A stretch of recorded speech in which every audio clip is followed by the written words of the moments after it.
You're listening to Themes and Memes, a different kind of movie review podcast. I'm your host, Aaron, and with me is my co-host, Adam. How are you doing, Adam? Not bad. How are you, Aaron? Very good. I'm glad to be here again talking to you.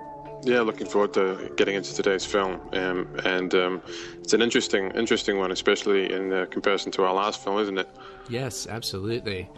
And we should mention here that there's a lot of continuities between many of the films that we review on this podcast. And the reason being is that this is Themes and Memes. So that's the point in what we're doing with this podcast. We want to make listeners aware of this just so that you know what we are doing on this podcast and also what to look for and to listen for when you're listening to this podcast. So you'll find that many movies repeat the same exact ideas. So you have separate movies portraying the same ideas over and over again. And that's what a meme is. It's an idea that is repeated throughout culture over and over again so that it takes hold and becomes definitely recognizable to the average person. So that's what we're exploring here. And certainly today's film has a lot of parallels, a lot of the same memes from the film we did previously. So you should go back and listen to our past episode, which was about Transcendence, the movie Transcendence starring Johnny Depp. A lot of the same memes in that film as today's film. Is that correct, Adam? Yeah, I would say so. I think that the basic premise, I think, is very, very much the same, but the way in which the ideas are presented and the sort of the moral spin and all the nuances that are put into the film are very different. So there's it's an interesting film because in many ways it is very much the same, whereas in many other ways it is very, very much different. And so it'll be interesting to talk about all those differences and the similarities, in this recording today. Yes. And the movie that we will be reviewing today is titled The Machine. And it was released in 2013, so a year ago. This film is another film about artificial intelligence. An artificial intelligence developer is the main character that we follow. So that would be the main similarity in terms of how the story works from the last film. It's following an AI researcher and his various projects in artificial intelligence.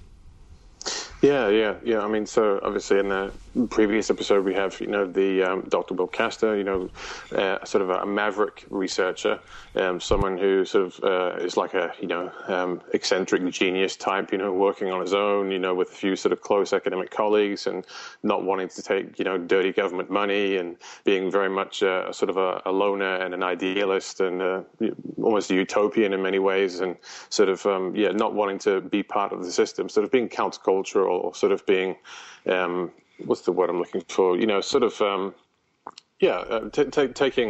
more that type of an attitude than of working with the system or for the system in any way. Whereas in this film, what we're looking at is something very different. We're looking at a scenario with a guy who is working for the Ministry of Defence, here in the UK. This is set, I think, in 2028, I believe. Is that I think there was the date it was set at. I think that sounds right. It is in the near future. Yeah, in the near future, basically, so we've got this guy who's in the opposite position. Someone who, as we'll get into later on in the discussion, has very good reasons for doing what he's doing, or at least that's the way it's played or portrayed to you. He's supposed to have definite conviction in what he's doing for a specific reason, but nonetheless he is working for the military and basically developing artificial intelligence weaponry, as a weapon, for defense and for military purposes. Developing artificial intelligence, converging technologies, all that kind of stuff. Basically, all the different themes and concepts that we see come from the transhuman movement, for example. Yeah, there is a lot of the human enhancement technologies presented in this film too, which they test on war veterans. So that's going on in this film, which is significant. Yeah, that's right. I've sort of heard, and this is a sort of second or third hand information, so I'm not sure, what the validity of it is here, but I have heard stories, shall we say, from people, who are, ex-military themselves and who've got, sort of connections, still have, people they know within the military and who have said that this stuff is going on in the UK. This kind of thing, using, wounded soldiers, people have come back from these wars in the Middle East, with legs blown off or half a head missing or something horrible's happened to them, who are being used to experiment with, converging technologies, Yeah. So, whether that's true or not, I don't know, but it would not surprise me at all, Well, yeah, whether it's true or not, we do know that when you sign up for military service, you sign up to be a guinea pig, more or less. Private. Yeah, I mean, that's like the name for the lowest rank in the military, at least in the U.S., is as a private. You're privately owned. You're no longer a member of the public. You no longer have rights. You are now property of the state. You're privately owned. Yeah, so they can do what they will with you. Even now, we're going off on a tangent, which is fine. Yeah, but even just as we do. Yeah, it's the codes by which enlisted people have to live by. I mean, I've talked to friends who are in the military, friends and family, and they tell me like, oh yeah, I can't do this and I have to do this, and they make me do that, and it shocks me sometimes the rules they live under. I'm just sitting there listening to it. I'm like, I don't know, so many things. I just try to putting myself in their shoes, and just being thrust with so many rules upon you. I don't know if I would personally be able to do it. I think I'd go kind of crazy, but I do know that that's how it is. Certainly, like, so many rules, and they can pretty much test things on you, whatever they want to. Yeah. I mean, I don't know what the specifics are, and I would imagine that the legislation is probably different in different countries, at least slightly anyway. Mm-hmm. But the general idea is if once you enlist and you sign along with the dotted line, you're giving up your whole person to the state basically, or to at least this agency of the state, to do with as they please. I mean, that's the general idea that we see very commonly. So. Yeah, and with this movie, I guess we have to really give kudos here to the creators of this film in that they bring up the point that transhuman technology is in fact being developed primarily through military channels. That's right. Yeah, the military-industrial complex is the big organ by which these technologies are coming to fruition. I mean, I say this over and over again in interviews and in the podcast here I do, and in my book. I try to make the point over and over again that that's the reality of transhuman technologies, because that's not something you hear from a lot of transhuman mouthpieces. They'll go with the more Will Castor kind of story to present to people. Well, they give you heroes, they give you individuals, they give you faces and, people's champions that you can follow and that you can parrot and you can, sort of worship and lionize, the masses love that kind of thing and they know it. And so they use frontmen for those types of causes, Mm-hmm. It's a very common thing. Yeah. So would you agree with me that this movie does a good job in presenting that idea, at least?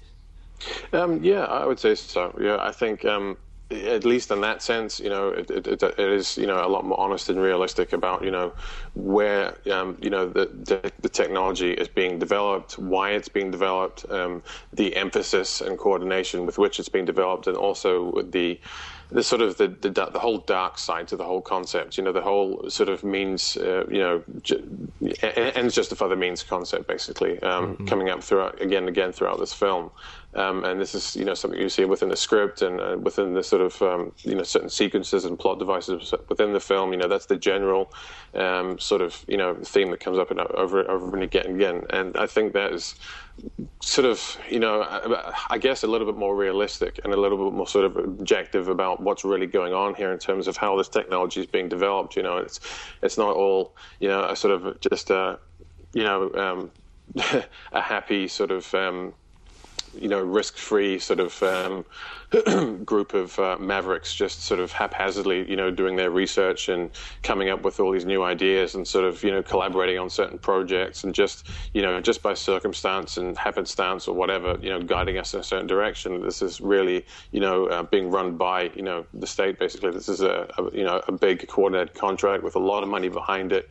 It's been done for certain reasons. And in the film, they make an actual point of bringing this sort of this issue up by saying the sort of lead protagonist character, who we'll get into later on, sort of talks about the way that this technology can be used to sort of help people, and it can, we can use it to cure the ill and the infirm and the diseased and the whatever, and this could do wonders for the public and wonders for the human race, and yet the military are basically only concerned with but can it kill people? Can it control people? Will it follow orders? How fast is it? Can do this, can do that? And so they make I think a good. They do a fairly good job of drawing your attention towards that particular sort of conflict or contrast, if you will, there. And for that reason, I'd agree. Yeah. Yeah, it becomes a bit cartoonish in parts, but I guess I understand in that they're trying to make that general point, and in doing so, they kind of get a little extreme with it, which I suppose we'll let that pass a little bit, but we'll get more on that later. I'll just make the point right now that they made mention at one point of quantum computing in this, and that they needed to develop that to create an AI. And I just add in here that DARPA does have some projects in this arena, and they don't specifically say that it's to enable AI, but that is the fact that having that sort of that those two disciplines go together neatly. Let's just say it's not being developed to play computer games on, Yeah, well, yeah, there you go. And they do have projects in AI going too, and all the projects are meant to converge into one larger project. I mean, that's how the operation works. So there are so many of these operations going, or programs or projects, whatever you kind of call them, going on all at the same time. I mean, even the NSA, has done a number of them, over the years, for doing probability analysis and things like that, and assessing and aggregating data and making projections and coming up with strategies and things like that. So pattern recognition, all these types of things. So heuristic type of intelligence, maybe not a general intelligence, but artificial intelligence of some sort. Nonetheless, I'm not sure which category it would fall under, but the stuff's certainly going on, as you say, across the board in many different places, and it is converging in so many different ways. But anyway, we're sort of going off on a bit of a tangent. Okay. We should get back to the actual film itself. But I guess if you have to. Be a good idea. Yeah. Do we have to? I think it's a good idea. Yeah. Oh man. Yeah. Well, let's see. Another important point that I'll make right here while we're kind of on this is that this film happens within the context of there's a war going on, which is a Cold War. It's described as a Cold War with China, which is not over nuclear missiles, but it's over the development of AI technology. That's right. I found that very interesting. And also with, I think, basic, economic and, things to do with resources and things like that. I think there's also, I think that's brought into the equation somehow. I can't remember exactly what the description or the meme was there specifically, but I remember that, I think, being brought into the conversation, so to speak, at some point. There was a mention made of it, at least. But they present the whole concept of a sort of a looming war with China constantly throughout the film, as if we're in a state of Cold War with China, and it could erupt at any moment now. It's like tensions are, it's like the Cuban Missile Crisis type scenario, where it's like the bomb's going to drop any moment. Everybody's just waiting, sitting there with bated breath. That's the kind of impression that these military types are giving out. Whether that is really true or not, and we also hear and see things like news clips and things like that. Whether that's really true or not, we don't know, because, of course, it does have a very totalitarian, authoritarian feel to it, and it does suggest that Britain, at least, has become very much that way in general. I mean, not just because the military are doing these types of experiments. But it's sort of you sort of, I don't know. It suggests that may be the case. It sort of gives you the impression that's probably the most likely type of political scenario that you've got going on in the background there. It's a fairly authoritarian, fairly totalitarian, whatever you want to call it. It's kind of reminded me of V in some ways. I don't know, some of the scripting and some of the scenery and some of the cinematography in general. It just sort of reminded me of the idea of a fascist Britain. A very sort of cold, harsh, evil, corrupt, government or power structure, or whatever you want to call it. Yeah. But anyway, well, the Cold War with China, they definitely make a point that it's, in one sense, over the AI development, and that's why they have to develop this high-tech AI quick to beat China. And this in a way parallels real life, because I know for certain that AI researcher Hugo de Garis, which we mentioned in the last episode about transcendence, he's a real AI researcher, an interesting character for sure. He had been living in China. I think he still does live in China, and he develops AI for the Chinese now. That's right, yeah. And in addition to him, there's also a friend of his, actually, Ben Goertzel, who's another famous AI researcher. He has gone to China. I'm not sure what projects he's done there or hasn't done there, but I know that he's at least gone over there to potentially do that. I can't remember if he actually has or not, but this is a thing that happens in real life. So I'm assuming the script writers were drawing from that to make the film. Oh yeah, I definitely think so. The whole concept of China, and whether it's really a truly autonomous state in terms of its geopolitical influence and that kind of thing, and whether it really is a threat, and whether there is a possibility of war in the future of ideology and politics or resources or whatever. That whole thing is a very complex and nuanced avenue that would take us way off track. It's a very the point is it's a recurring theme. It's something we're hearing more and more about, both in film and in so-called reality, through the mainstream media, and also in the mainstream alternative media as well. The sort of Patriot radio networks, Alex Jones, those types of people. War with China is always something that's being mentioned as being on the horizon. It's sort of being implied quite frequently that we are in almost a sort of state of Cold War with China, whilst at the same time, much like during the Cold War with the Soviet Union, the media are sort of promoting China in many ways as well, and sort of basically talking about the fact that they're such a great, efficient state, that they're doing so well, in terms of their GDP and all the rest of it, and but of course, it's a definite example of the dialectic, because they'll mention how great they are, and then I had Pierce Redmond on for an interview a little while back, and he made the point that during election time, the candidates all bash China extremely. So there's this dialectic of, oh, China's great, oh, they're terrible. Yeah, so, that's exactly clearly that's happening. So you have to wonder why and what's going on. I think it's just a tactic of confusion, just a pure tactic of confusion. Much like we've seen in so many other circumstances, and we've seen so many other examples of this in the past. Of just the idea of confusion, of just cognitive dissonance, of being given two completely contradictory or conflicting messages simultaneously over whatever given issue it happens to be, being done deliberately. I'll make a point on that too. That is an intelligence tactic. The intelligence services, CIA, and all that. That's counterintelligence, Yeah, people think that intelligence work is all about like clandestine secrets and like holding them and finding them. It's actually more about misleading other people, your opponents, and also the public at large, misleading them to believe something that's convenient for whatever your purposes happen to be. That's right, yeah.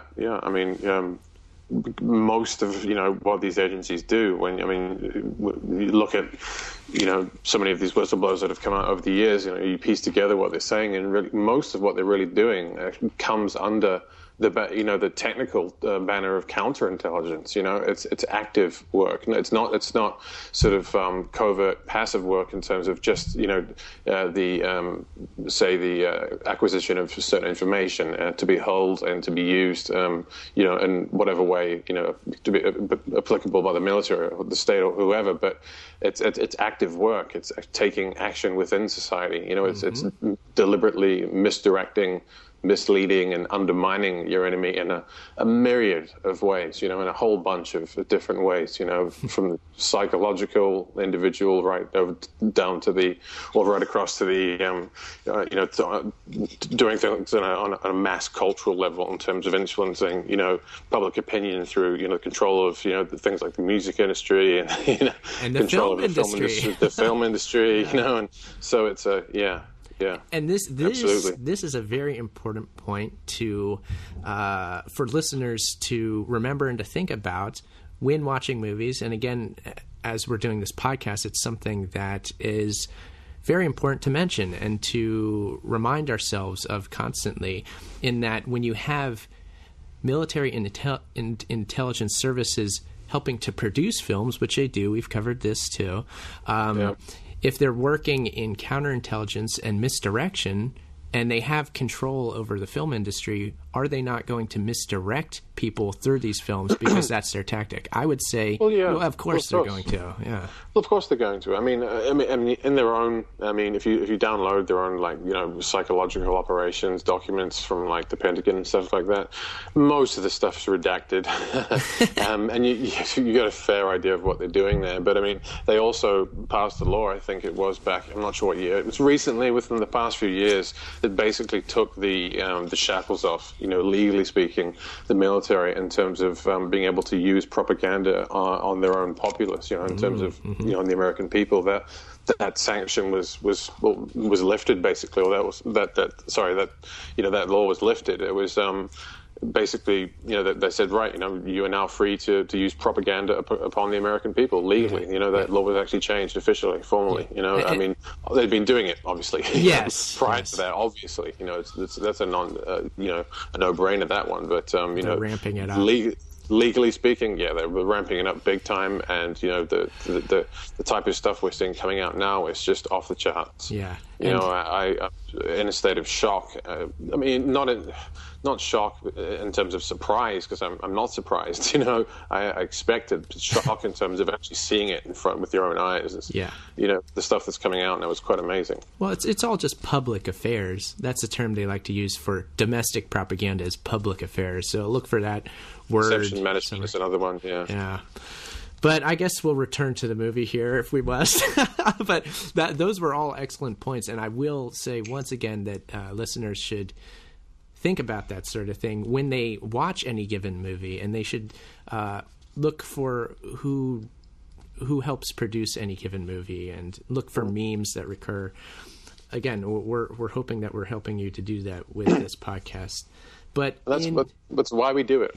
That's why we do it. That's why we touch on the same things over and over again, because we are trying to explain that this is being done. This is not happening by happenstance. It's not, just, arbitrary. It's being done deliberately. It's being done with intent and coordination and focus.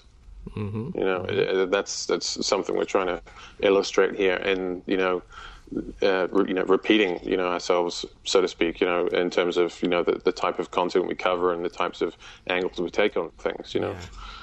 Yeah.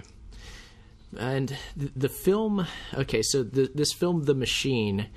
You'll find that it takes place mainly in an underground military facility where they are testing AI. They're trying to develop this new high-quality AI system for war purposes. So that's where the movie takes place primarily. Any thoughts on that, Adam? Yeah, well, that's basically it. I mean, that's the sort of starting premise of the film. You've got a MOD, secret installation. They are basically, it's all to do with artificial intelligence and converging technologies. It's very secret, very dark. There's not a lot of lighting. Most of the movie takes place in this scenario. I'd say about 75% thereabouts. Within this very dark, kind of underground, secretive, kind of creepy environment. And what they're doing is they're bringing in wounded soldiers. People who've come in from the Middle East and things like that. And of course, this is set 20 years in the future, and we're apparently still there. So anyway, but that's another story altogether. But they're bringing in wounded soldiers, and they're using them as guinea pigs to test, basically transhuman type technology, which artificial limbs, brain chips.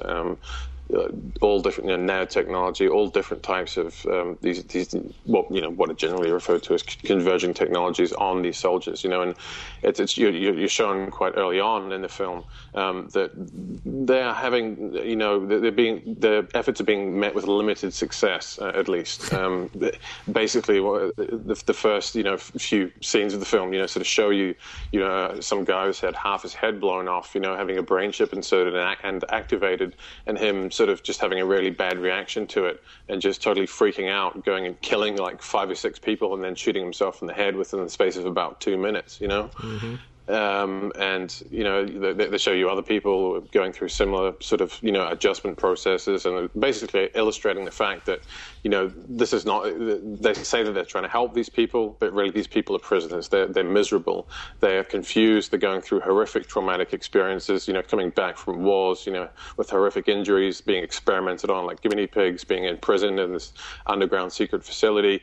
Whilst being told this propaganda line. Which is obviously the same one they give to the bureaucrats and possibly the public, at least to some degree, that what they're doing here is we're helping people, and not only are they doing that with the soldiers, but at the same time they're also developing other types of technology. They're trying to create machines. They're trying to create basically like an android drone type thing. That's one of the big aims of one of the projects they're working on. And another one is to create an actual artificial intelligence, to create sentience, to create consciousness artificially, and to use that consciousness as a weapon of war, to strategize, to analyze the situation and come up with strategies, that are, basically, superior to those we could come up with on our own, apparently. That's the idea there. And so that's basically what they're doing at this facility. And, we're presented with this sort of, lone AI researcher who works there and, who's, very, very good at his job. And, excuse me, he is, shown to be, very talented and very skillful. And, but where the film sort of leads on to next, and where the whole sort of all the ideas in the film come from, a scene where what happens is the MOD basically, coming up against, they're hitting the same brick wall over and over again in terms of their research. They seem to be sort of being held back by something, or they're not, achieving their goals as fast as they wanted to, apparently. And so what they apparently want to do is, get some fresh minds and some fresh eyes, and so what they do is that they say, right, we're giving out a grant to, AI researchers because, we're really interested in this type of technology, and we'd like to invest in it. And so, come and present your ideas, come and present the artificial intelligence projects you've been working on, and basically,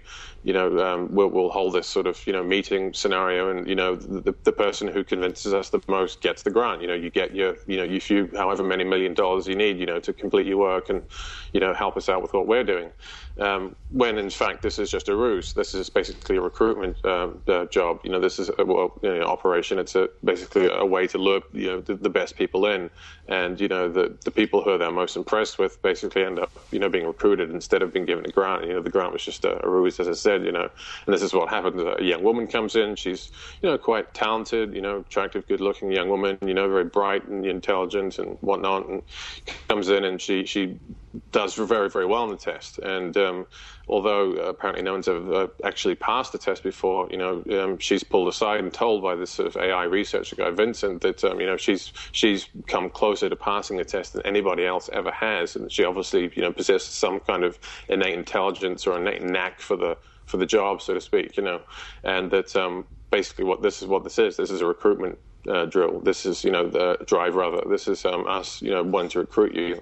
There's no grant money, but if you come and work for us, you'll be given all the money, all the funding, all the resources you'll ever need, and you can pursue, whatever you want, to the nth degree with no restrictions or anything like that, So, and that's basically where all the action starts, is when this happens. Yep.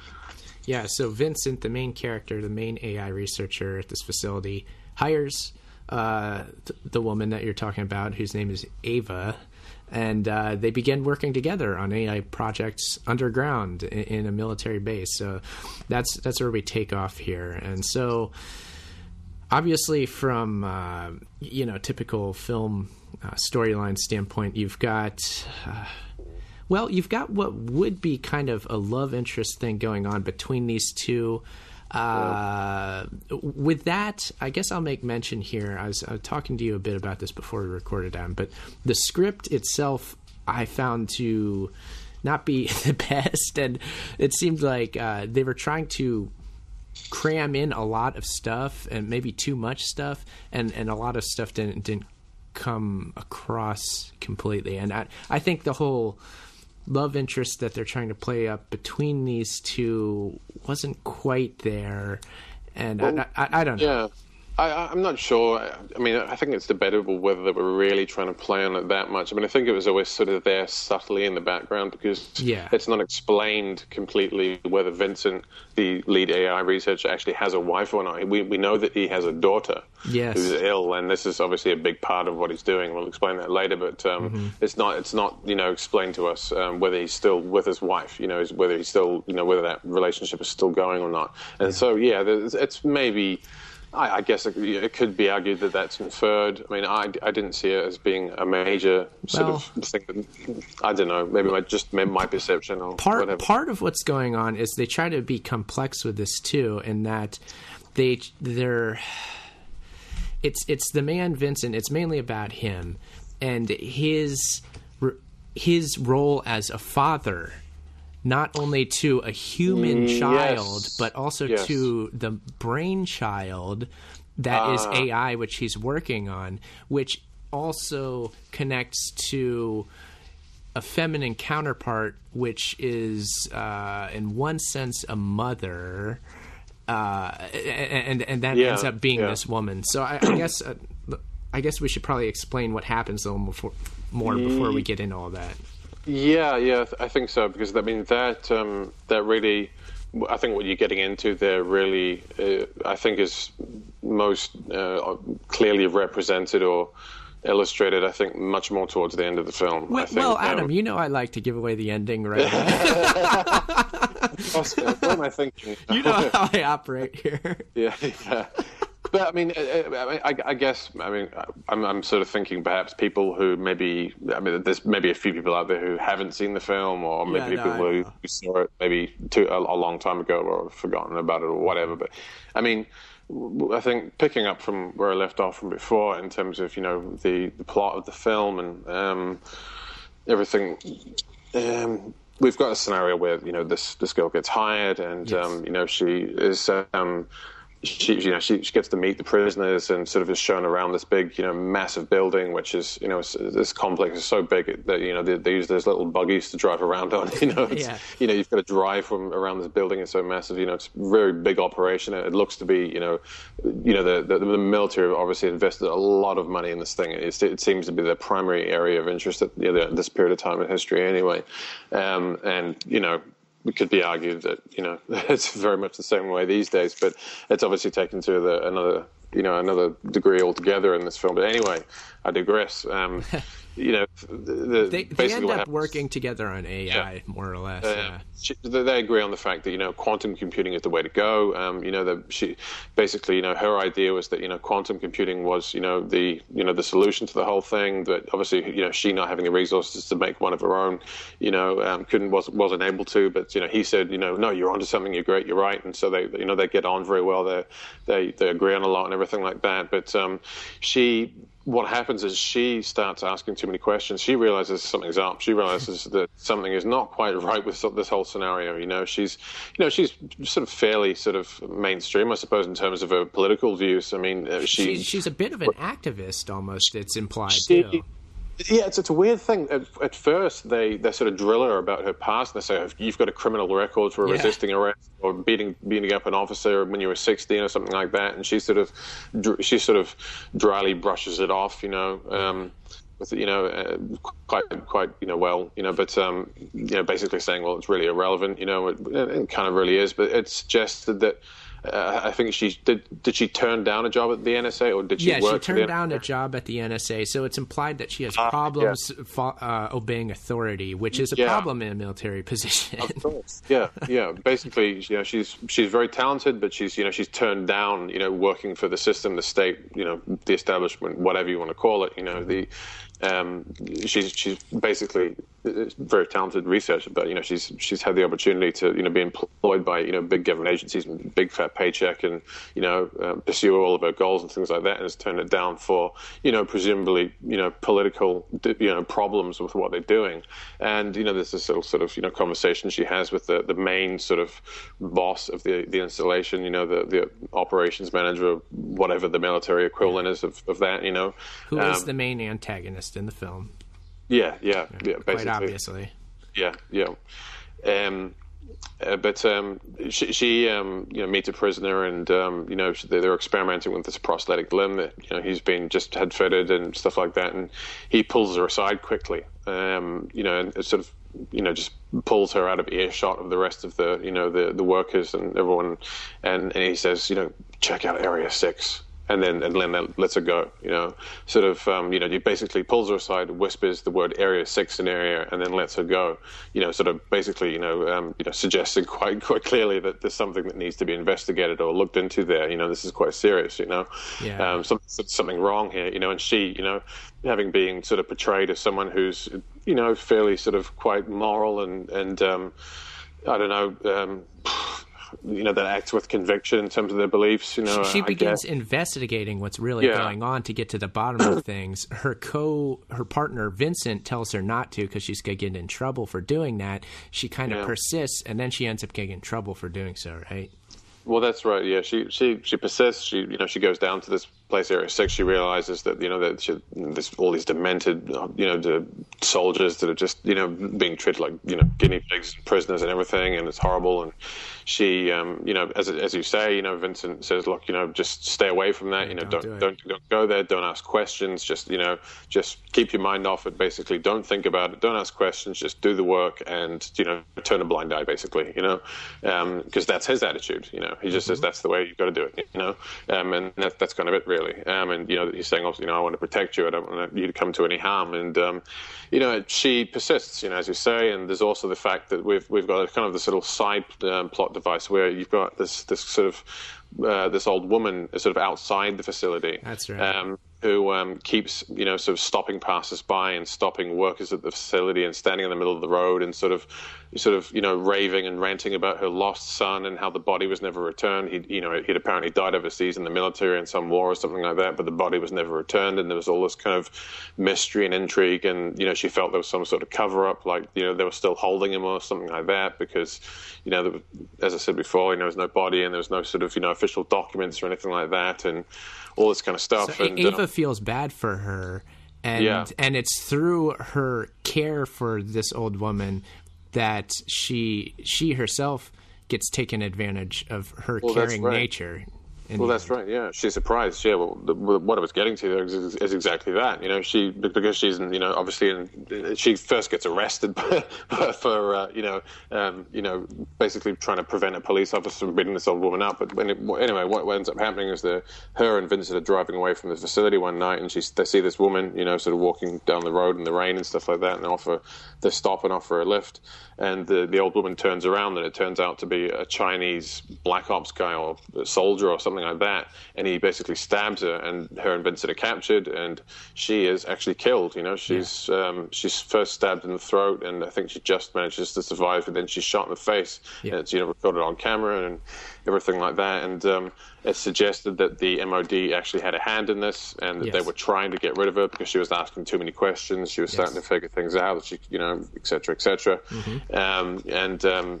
For some reason, Vincent gets released. He, basically is returned relatively unharmed. I think it's implied it's because he's their guy who they can count on, who's moving the project forward. He doesn't resist what they want.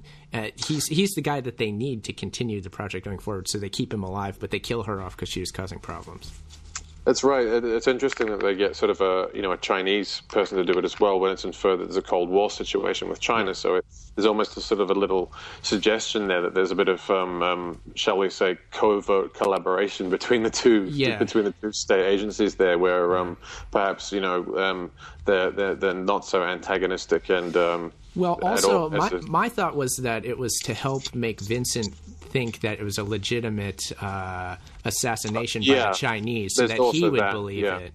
There's also that there as well, and for the public record, if there is one, for everyone else concerned, that this was, this is why it was done. Maybe they happened to have someone who was of Chinese descent, and they used that person to make the whole thing look as if it wasn't us, it was the bloody Chinese. See, they did it. Another reason to advance the project and get more funding and get public opinion behind them. Keep their main guy Vincent on board with everything. Look, we're doing the right thing. So keep working. Yeah. Get back to the lab. Basically. That's right. This is exactly why we need you here. Work harder. So the main female protagonist we find dies. So she dies, but does she really? She ends up coming back, right? So we haven't seen the last of her. No, we've not.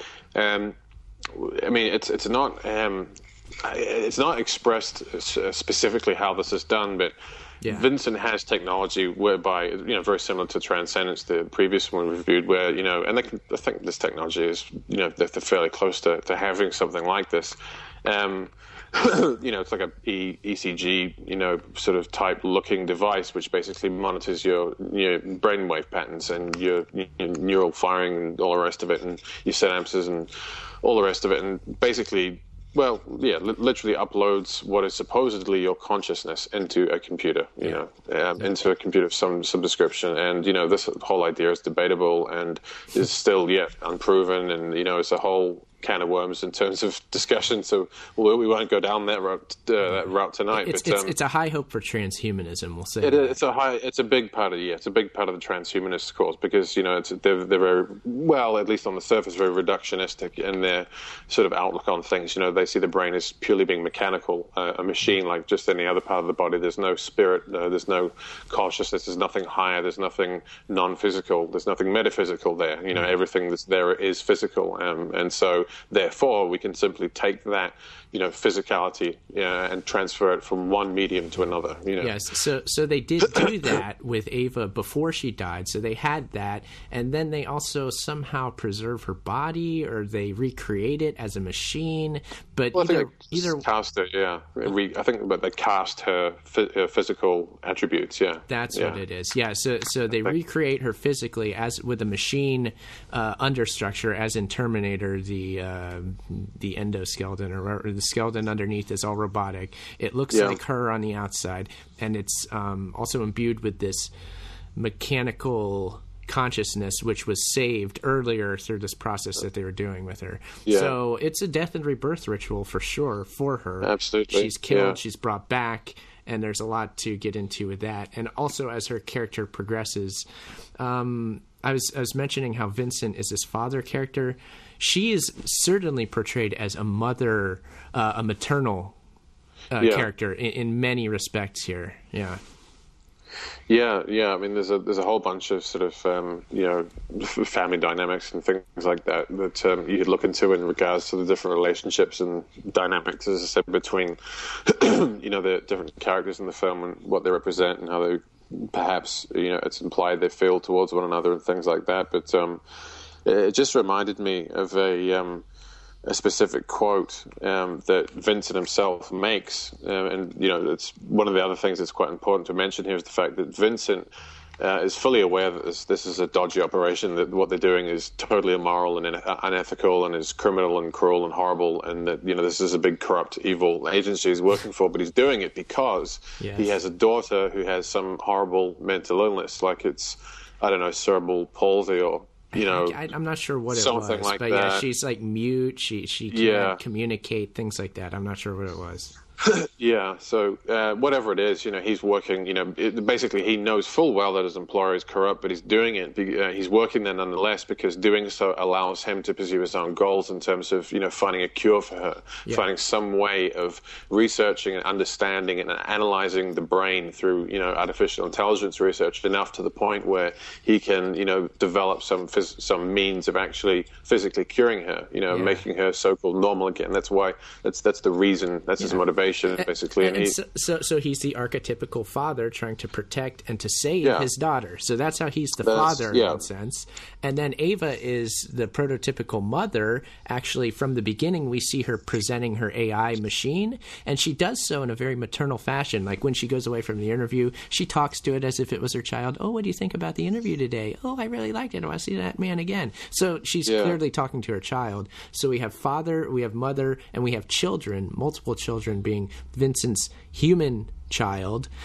We have Ava's machine AI child, and then we get in another sense a new mother and a new child emerge, which are the new machine mother and child too, and also the father that connects to that is Vincent. So I don't know, a lot of.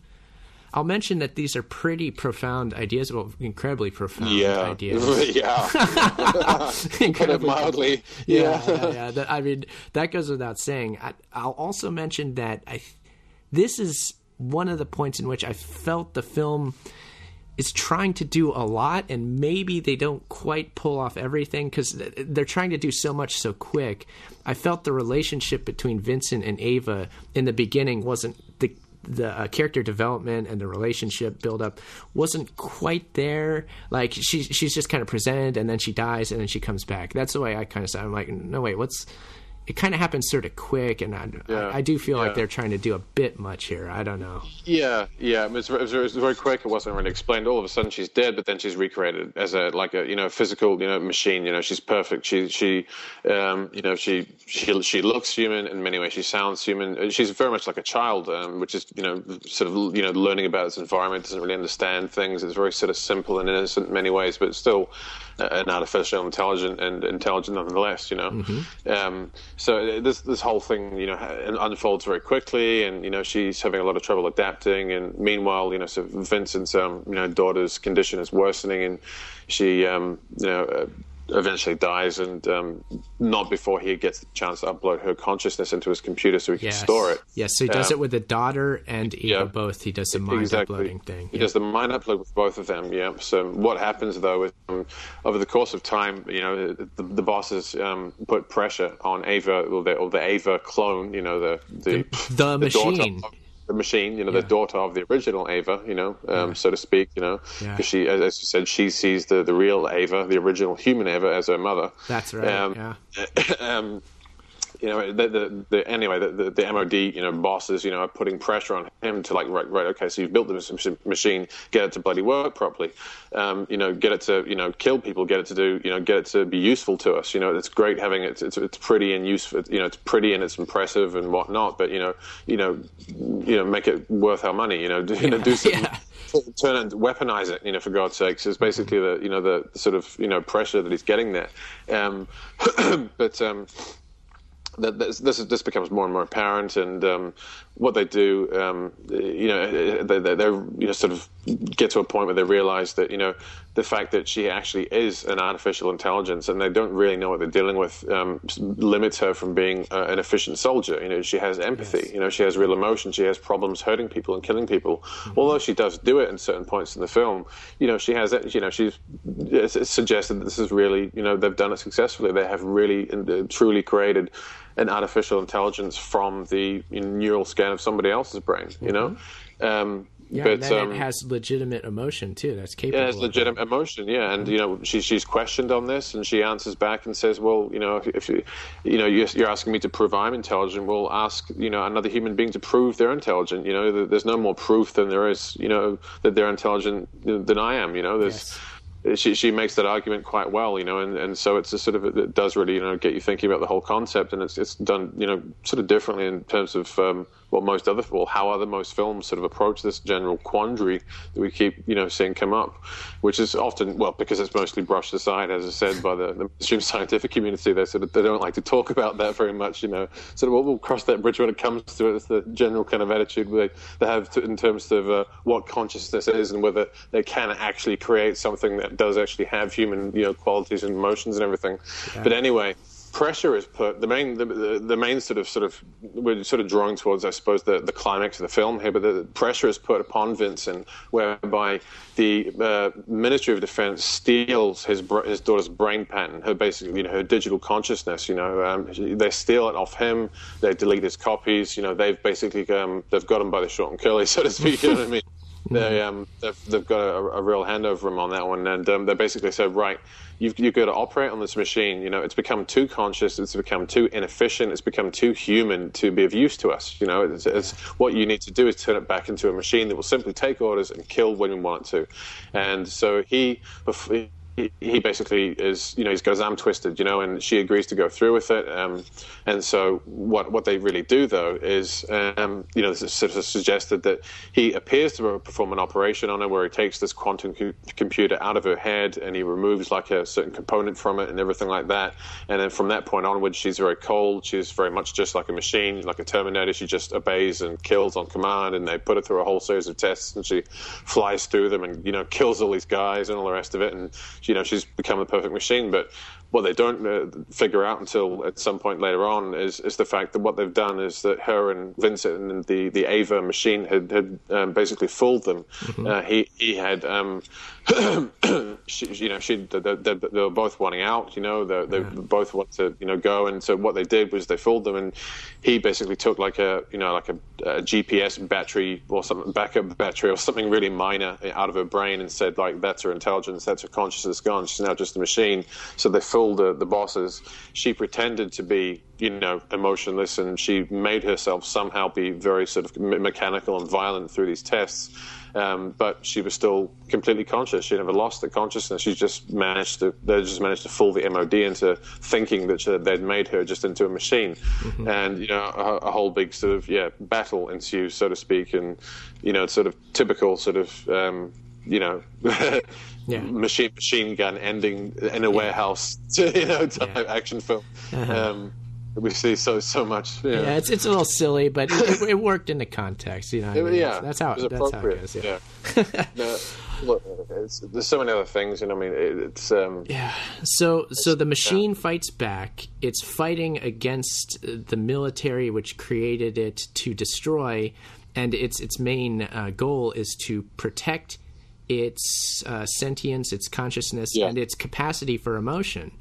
And also, it's to protect Vincent, and it's grown attached to him. It sees him as some kind of father figure, or some kind of friend, or the only person that she knows, really. The only person that she can understand or that can relate to, or whatever. There's some connection there, as you said, that's being suggested. Yeah, well, it's both mother and daughter. So is it the daughter of Vincent? Is it the wife of Vincent? Is it both? Yeah. It's there's all of those themes running simultaneously, I think, and because they don't verbalize or specify exactly what type of relationship they have together.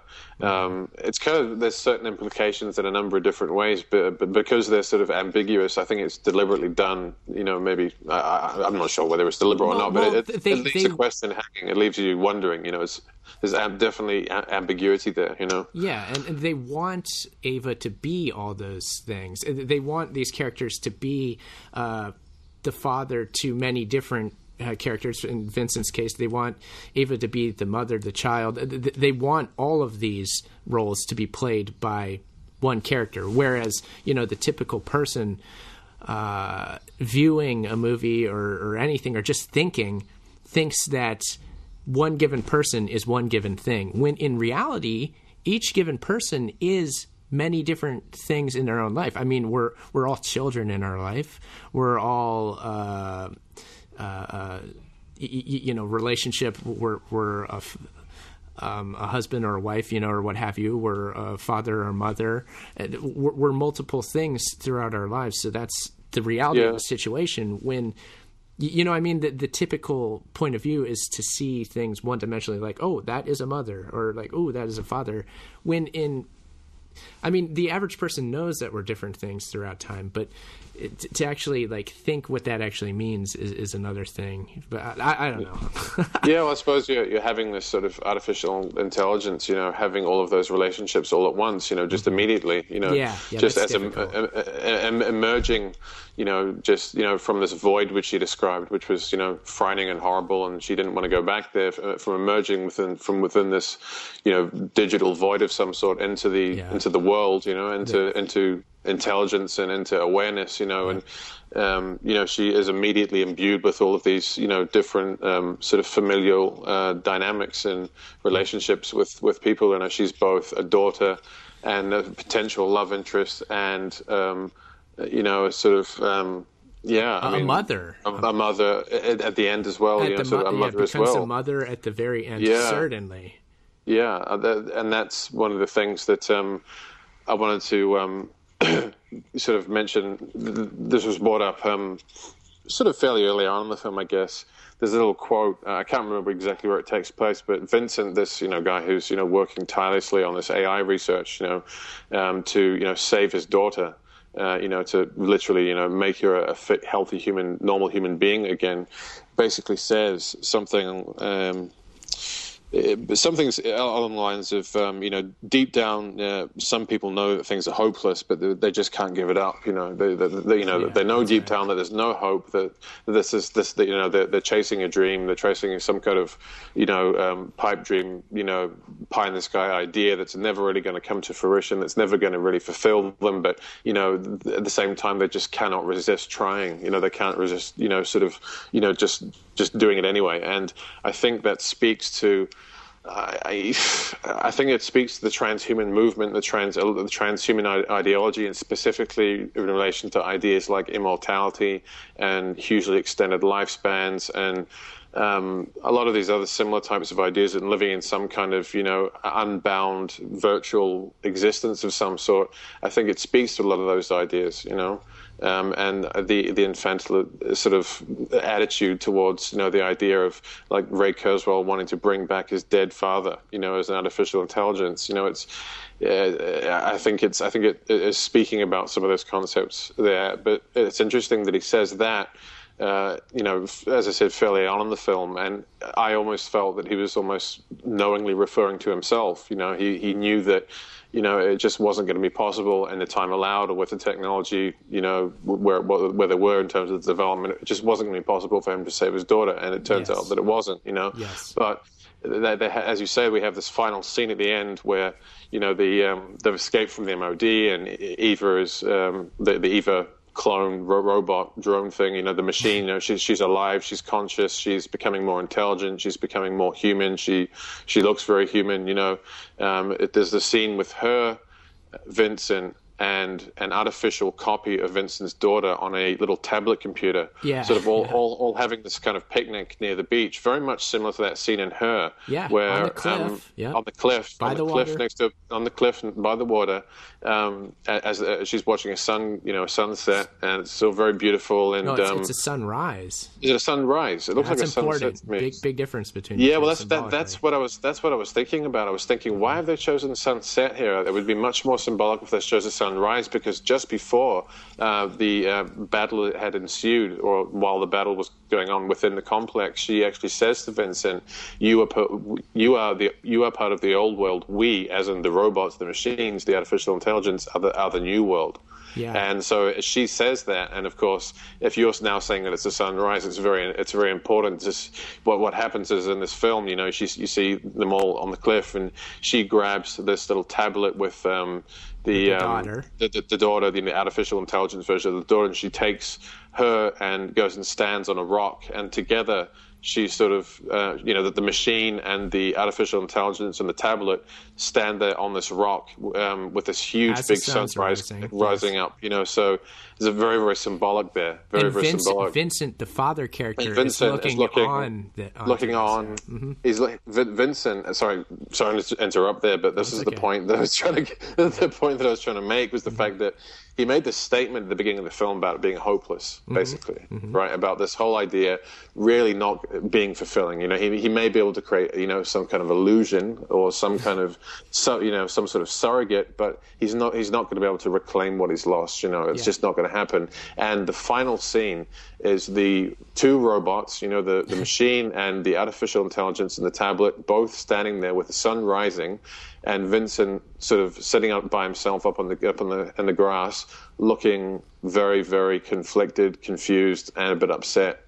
But he's also accepting of the whole thing, saying, "Well, they're the future, and here it is." And there's a bit of I think there's a bit of that there too. But I think that's what I mean when I say conflicted. I think it's not pure. He doesn't know happiness. how to think. He doesn't know what to think of it. Yeah. It's not like pure happiness or joy or sort of like, oh great, I'm back in like a familial scenario here. I've sort of got this sort of a love interest potentially. I've got my daughter still kind of alive, and there's perhaps hope for her in the future, and things are sort of much better than where they were, or at least things are as good as they could be. There's not that sort of uninhibited expression of happiness. There's more of a conflicted kind of expression on his face. It's because he knows that those characters, the Eva and his daughter, are both still alive in a sense, but they're dead in the completely human sense that they once were. Again, it's a death and rebirth. They're reborn as these machine, AI, cyborgian creations. And it's not just them as individuals, but it's the collective idea that this new form of life is coming to fruition in the world. A new dawn is coming. We're seeing the sunrise. It's showing that the new dawn, the new day has come. The future is the machine. They're the ones. They're the ones who are being born into this world. That's the future. And he makes some comment to that effect too. That's exactly it. Yeah, I can't remember what the comment was, but he says something along those lines. But it was still, for me personally, I remember the statement that he made towards the beginning of the film that sort of suggested to me he was saying that he knew that this wasn't going to be really emotionally fulfilling in the way that he'd hoped, but he still couldn't help himself from pursuing it. And then the very final scene of the film is him looking as if he's kind of accepted it in one way, but he's still not being emotionally fulfilled in the way that he thought, or the way that he'd wanted to be, at least. Anyway, he sort of realized that this is really the reality of things. That, he's realizing what sort of father he is in the most profound sense. He's the father of this new machine. So he brought to life this thing. Yeah, exactly. And he's coming to terms with that. So he's looking at his two children. So it's his literal daughter, which is his real biological child, which is now no longer that biological child, but a new machine child. And then his would-be wife, which is also his child. And again, this is the whole weird family dynamic thing going on. But a daughter of someone that wasn't his wife, which is there's lots of weird interrelationship, it's the dynamics there. But it's as you say, there's so many different angles you could take on that whole scenario. But it suggests a lot, and there's a lot to sort of talk about in terms of what that really says about all the different meanings and human relationships and things. I thought that the ending was pretty well done. Well, I mean, obviously with the symbolism and the family dynamics and all that profound stuff, they did pretty well with the ending in general. But again, I'll add that overall throughout the film, that sort of stuff was difficult to do everything that they wanted to do because there's just so much they're trying to do. I'll point out another film that does similar things was Tron Legacy, produced by Disney. I feel that film actually was far more successful in presenting these sorts of ideas in the archetypical father character being Jeff Bridges.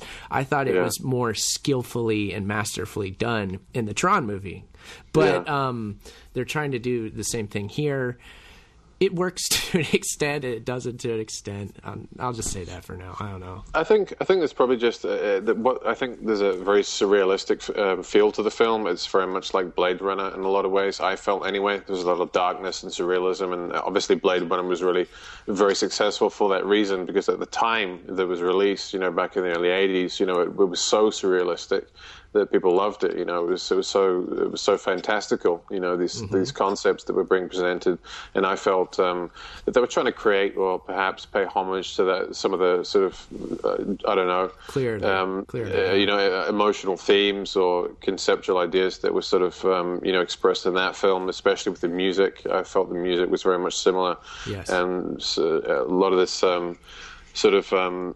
Did you enjoy the soundtrack? I did want to ask you about that. What do you think of it? I did really enjoy the soundtrack. Yeah, I'm a big fan of score writing and sound design and that kind of thing. And it's like kind of like a side interest hobby of mine that I just always pay attention to in films. And I thought it was really well done. It was like.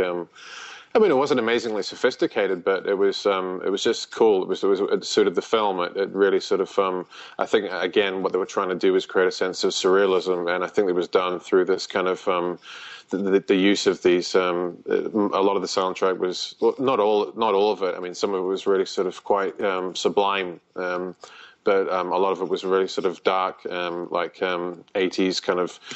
I'm not sure it was analog or digital synth, but sort of these stabby synth melodies, very much like Blade Runner, with a lot of darkness and things like that, which evoked a lot of mystery and intrigue and made everything feel very surreal. And I think for that reason, I think that's what they were going for, and I think that there's probably some relationship there to do with the score and the script. I think in terms of the type of sort of emotions that we're trying to play to, and the type of feel and vibe that we're trying to sort of evoke throughout the film. I don't know whether that was the case, but that was the way sort of I felt about it. And so it's very different to how most films, especially stuff that comes out of Hollywood, is done. So there's a number of different ways you could interpret that, and that's just my personal interpretation of it. But I did enjoy it, yeah. Yeah, it was definitely noticeable. I noticed the music a good deal. And one point that I definitely need to make on this movie is sort of the ultimate takeaway message, and this relates back to, again, our previous episode about transcendence. It, in a way, portrays the same concept, but it does it in a different context here. That's right. And we'll explain that. The concept, I would say, is that ultimately no one can stop this AI creation, this AI consciousness from coming about. It's going to come into the world. There's nothing you can do about it. In transcendence, the idea is, again, it's the idealist lone researcher producing it, and he is killed in tragic fashion. It's a tragedy that he dies. In this film, it was the military producing it for evil purposes. However, that evil was overcome, and they were ultimately unable to control the dynamic consciousness that the AI possessed. So the AI ended up defeating its evil creator, being the militaries. So it triumphed over evil, even though it was being produced for evil purposes. It overcame it. That's something we see come up again and again in mythology and history. Is especially within certain esoteric circles, the whole idea of man overcoming God, of overcoming his creator, is a very, very significant theme. And very Masonic in a lot of ways as well. Yeah. We could go down that road. And it gets beyond man even. It's the creation coming up and usurping the creator. In this case, the creator God is man, right? That's basically what I'm getting at. Yeah, the creation, overcoming the creator. Very, very, very significant thing, which has been around for a very long time, and is. As I said, we could go down a number of different avenues there, and especially in terms of the secret societies and various mystery school beliefs and the occultism behind all of that, and how that ties into the transhuman movement especially. But that would be another 2 hours, so we'll keep it short in saying that the final scene certainly alludes to that, with the symbolism of the sun rising, the dawn of the new day, and all that they were clearly doing that. So. They were very, very clearly doing that. As you said, there's a bit of conflict there with Vincent. He was kind of, in one way, he's kind of accepted that this is, the way that things are going to be. That this is just, as you said, the dawn of AI. This is going to be the way things are from now on. The machines are, as I said, as the Eva clone said herself, we are the new world, you are the old. And there's even something that's interesting throughout the film. You'll notice that at this particular facility where all the research is being done, most of the guards are ex-veterans, wounded veterans who have come back from the war, wounded, horrifically, usually in some way, and have had some kind of transhuman technology embedded within them, usually some kind of brain chip and some possibly prosthetic limbs or something like that. What happens is, it's said in the film that what happens is they are able to be they're able to survive and everything like that due to this technology. But within 3 months, they lose the power of speech. So basically, yes, they can survive, but when within 3 months they basically become mutes. What really happens, though, what's revealed much later on in the film, which ties into this whole idea of the machines overcoming and being better and being the new world, so to speak, is the fact that it's later revealed to the audience that actually the machines had not simply stopped talking 3 months. Their brains had evolved to the point where they started speaking in this kind of discordant, digitized language, which basically sounded like if you plug an Ethernet cable straight into a speaker or something like that. It's just kind of like digital noise, basically. And in fact, they were capable of synthetic telepathy. Exactly. They have got a hive mind consciousness type thing going on, where they're constantly recording and sharing and analyzing every bit of sensory data that's within eyesight or earshot within any one of these particular guards. And so the whole facility is guarded by basically a kind of collective of these drones that are all sort of linked in by this, synthetic telepathy, hive mind type scenario. And as I said before, it's revealed that, actually they haven't become mutes after 3 months. It's not some bad side effect of the technology going wrong. It's that once the brain chip's been installed, their brain starts changing to the point where their language changes to a digital language, a language of, bits and bytes expressed through sound, rather than, human languages.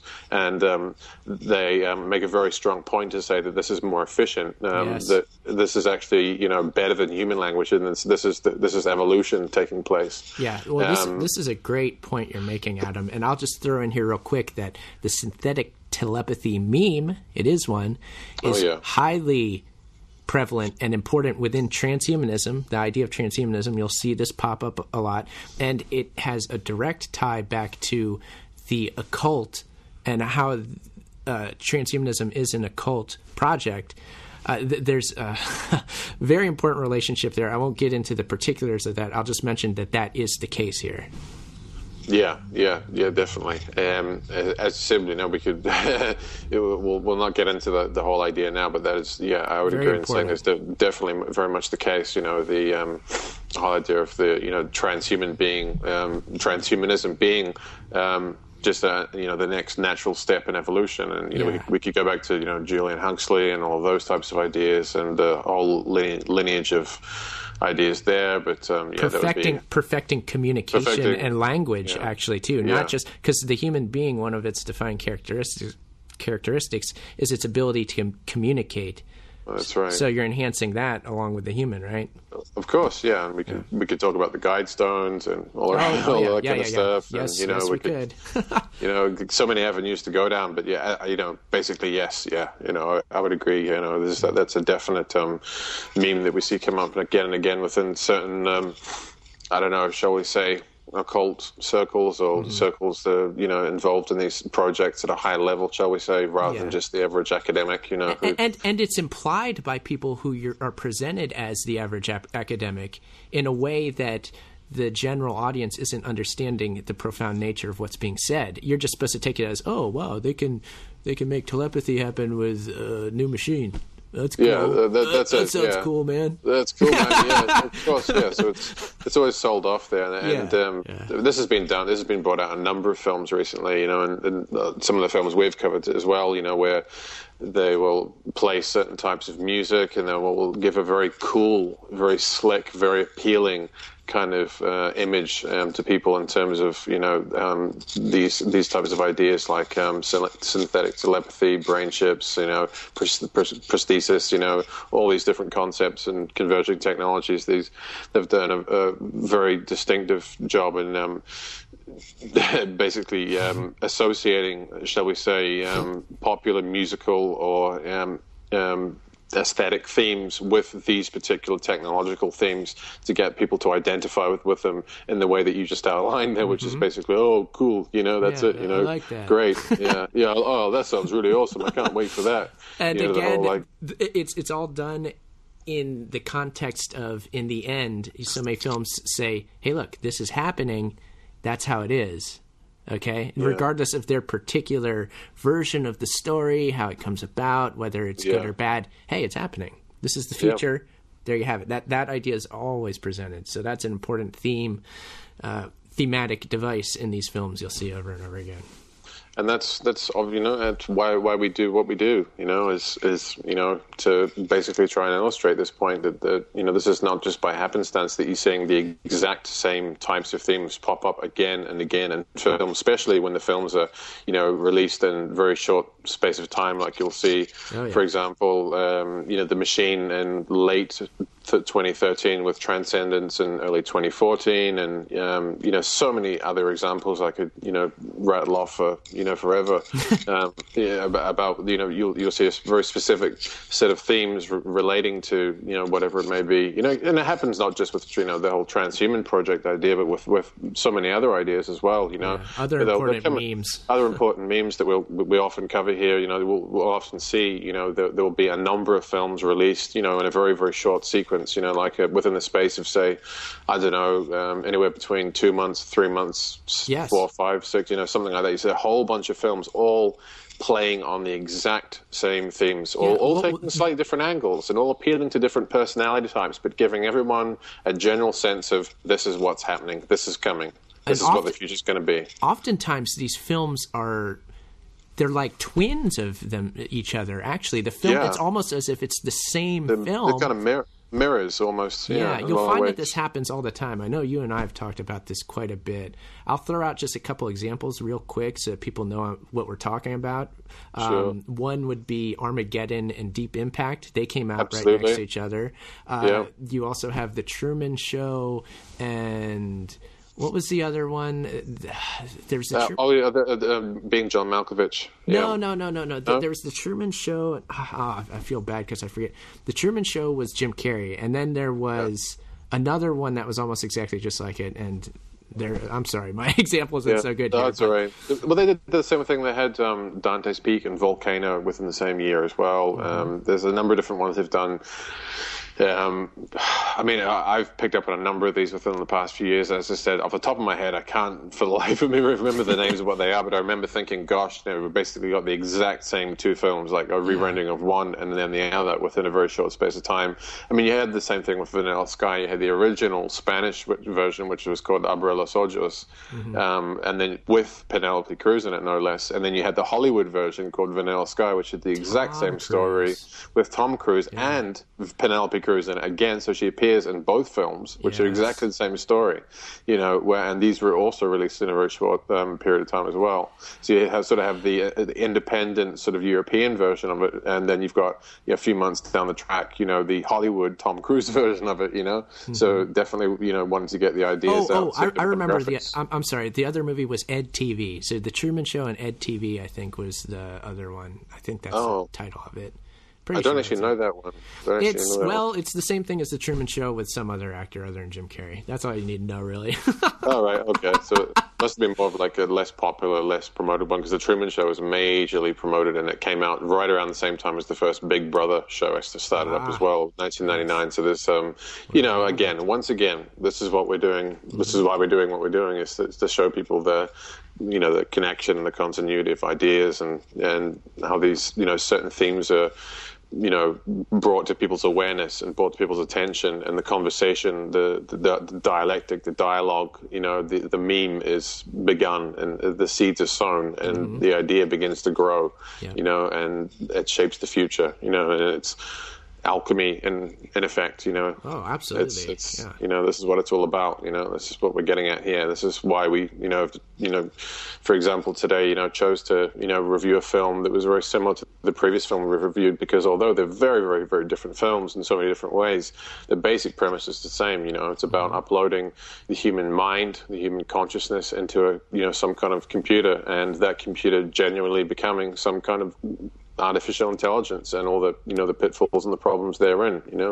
Obviously presented in different ways with many different, as I said, two completely different films, but the main theme is the same. They're heading on the main theme, and they're exploring all the ins and outs of those themes, and I think they're possibly appealing to different demographics, like the sort of independent film crowd who usually wouldn't pay attention to many per se Hollywood films or anything like that. They're still going to be getting the same ideas. They're still going to be their expectations regarding the future are going to be in line with the mainstream, because they're getting the same ideas being embedded into independent type films. And that's another thing that would be interesting to talk about in the future, is how we're now seeing indie films beginning to take on all the content that the mainstream films have been dealing with, to make sure that all the demographics are kind of on board, so to speak, with the same ideas. Yeah, and they're presented to each demographic in a way which is palatable to that demographic. Exactly. Yeah, the very, very, very, very prevalent theme I've noticed, and I could cite a number of different examples, and I'm sure we can get into that in future broadcasts. Yeah. So I guess for now we'll just suggest to the audience that if you're able to do so, don't fall into any particular demographic, but study all of them and what's being done with them, and try to live your life beyond any sort of get off the chessboard, basically. Yeah, exactly. Yeah, to do your best to do so. I mean, everybody's going to fall short in doing that, I'll just say. But I mean, just do your best and be mindful, and try to do that as much as is possible, and just keep paying attention. Yeah, none of us are perfect, and we've all got to live in the system that we've got. I mean, we've got to get by. We've got to make, sometimes we're going to make certain compromises, ideologically, politically, whatever it may be. Because we don't live in an ideal system. We don't live in a system or a world or anything like that is perfect, or that is particularly palatable to our own ideologies and values and beliefs and things like that. So we just got to do our best. But that's, I think, a little bit of what we're doing here with our series, and trying to highlight some of these concepts to people, so that people begin to think a little bit more critically about the genesis of ideas in general, where things are coming from, and, why they're put there in the first place, how it's affecting their own lives, and how they can, by paying more attention and by being a bit more critical and being a bit more objective, they can begin to see how their own views, their own values, their belief systems, how their own lives, their own relationships, how everything is being influenced by the content of films and drama and all the different muses in a very, very deliberate way, so as to change their values and their belief systems over the course of many, many years and sometimes generations. So I think that's probably one of the main things that we do here in this series, and I think this is one of the things we wanted to focus on in doing two films, two reviews in a row that deal with the same basic concept, because it ties into all of that. Yeah. So with that, we'll thank our audience. So thank you for listening to this podcast for sure. I'll mention that you can subscribe to my Trans Resistor radio feed that will have each episode of Themes and Memes on there. So at ageoftransitions.com, it's on the feed. We produce one episode of Themes and Memes every month. So we do one movie review every month. We have more ideas for the future, so please keep listening. Share the show with others. Anything you'd like to add to that, Adam? No, I don't think so. I think that's about it, really. Yeah, just... possibly, maybe thinking about putting up some kind of basic website in the future, just as a sort of a feed for old episodes. So that maybe is something to look out for in the future. Maybe not immediately, but at some point, and obviously, people know where they can find the episodes. In the meantime, they're obviously on iTunes and on your website, etc. I'm still working on mine, so they won't be available on my site just yet, but they're readily available on yours. And just to implore people to perhaps if you're not familiar with the series, go back and listen to some of the ones we've done in the past, and maybe listen to the first one we did, and sort of just look at the lineage of what we're talking about, because I think what we're doing here means a lot more when you're sort of, I guess, tuning in on a more regular basis and getting to see the nature of themes and memes, I guess. Yeah, and perhaps you want to join the conversation yourself, send us your comments, but more importantly, do this sort of work in your own life, and, talk to other people, discuss movies in this sort of sense. That's what we really hope will happen. So, thank you for doing that, I guess I'd say. Yeah, and it can be fun too. It's one of the things that's been brought up in the past as well, is that you can it can be really fun to just sit down and actually instead of just being sort of whisked away and engulfed in the movie, sit back, be objective, have a bit of a laugh, sort of analyze and point out and take note of all the little messages and all the little sort of things that are going on in the film to try and get you to think and feel in certain ways. It can actually be quite a fun little task to do. And so I'd always encourage people to take that attitude as much as they can as well, but maybe not all the time, but it's something that can be a lot of fun. And so doing things like that is something that we enjoy doing, and I think it will also make listeners of this particular broadcast enjoy it a lot more if they can do it themselves. So well, I want to thank you, Adam, for joining me today for another episode. It was fun as always.